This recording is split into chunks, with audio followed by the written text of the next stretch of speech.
ہندوستان اور یورپی یونین کے درمیان 2 دہائیوں پر محیط بات چیت کے بعد بالآخر آزاد تجارتی معاہدہ طے پا گیا، جسے وزیر اعظم نریندر مودی نے ایک تاریخی تبدیلی لانے والا قدم قرار دیا۔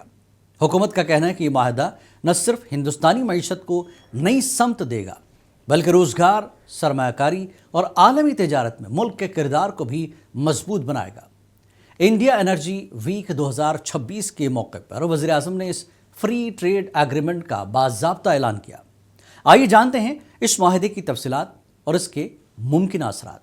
ہندوستان اور یورپی یونین نے ایک تاریخی آزاد تجارتی معاہدے پر دستخط کر دیے ہیں، جسے دونوں فریقوں نے مدر آف آل ڈیلز قرار دیا ہے۔ یہ معاہدہ تقریباً 2 دہائیوں سے جاری مذاکرات کے بعد ایسے وقت میں سامنے آیا ہے جب عالمی معیشت تجارتی جنگوں، جیو اکنامک دباؤ اور بڑی طاقتوں کے درمیان بڑھتی کشیدگی کا سامنا کر رہی ہے۔ یہ معاہدہ ہندوستان اور یورپی یونین کے 27 ممالک کے درمیان طے پایا ہے، جس کا دائرۂ کار تقریباً 2 ارب افراد پر مشتمل ہے، اور یہ مشترکہ طور پر 27 ٹریلین ڈالر کی مارکیٹ کی نمائندگی کرتا ہے، جو عالمی مجموعی پیداوار کا تقریباً 25% بنتی ہے۔ یورپی کمیشن کی صدر ارسلا وان ڈیر لیئن اور یورپی کونسل کے صدر اینٹونیو کوسٹا نے نئی دہلی میں یوم جمہوریہ کی تقریبات کے موقع پر بھارتی وزیر اعظم نریندر مودی سے ملاقات کی، جہاں اس معاہدے کو باقاعدہ طور پر سراہا گیا۔ وزیر اعظم نریندر مودی نے کہا کہ یہ معاہدہ ہندوستان اور یورپ کے عوام کے لیے بڑے مواقع لے کر آئے گا اور نہ صرف ہندوستان میں مینوفیکچرنگ بلکہ خدمات کے شعبے کو بھی نئی رفتار دے گا۔ یورپی کمیشن کی صدر ارسلا وان ڈیر لیئن نے اسے تاریخ ساز قدم قرار دیتے ہوئے کہا کہ یورپ اور ہندوستان نے مل کر 2 ارب لوگوں پر مشتمل ایک آزاد تجارتی زون قائم کیا ہے، جس سے دونوں فریقوں کو فائدہ ہوگا اور تعلقات مزید مضبوط ہوں گے۔ یہ معاہدہ ہندوستان کا اب تک کا سب سے بڑا اور سب سے جامع تجارتی معاہدہ ہے، جس میں سامان، خدمات اور سرمایہ کاری تینوں شامل ہیں۔ Progress and set an example of cooperative leadership on global issues. With a free trade agreement and security and defense partnership and the joint strategic agenda to 2030.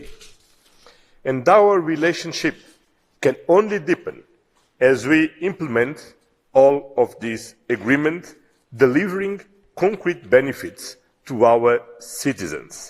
And I'm very glad to meet today here representatives of the such vibrant business ecosystem in India, looking at Europe as an opportunity to develop and strengthen our economic ties.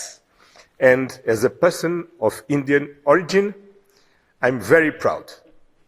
Madam, Mr. Vice President, Prime Minister, Excellencies, ladies and gentlemen, thank you so much again for the warm welcome and for hosting our EU-India Summit. It was a genuine honor for Antonio and me to attend the Republic Day celebrations, and I was deeply moved by this ceremony. It made me reflect on the ancient ties that bind our 2 continents, our 2 civilizations. The relationship between Europe and India goes back thousands of years. We have long been connected and inspired through trade, science, and culture. From the earliest discoveries by Indian astronomers to the mathematicians who helped shape the Tagore, the first Indian to win the Nobel Prize.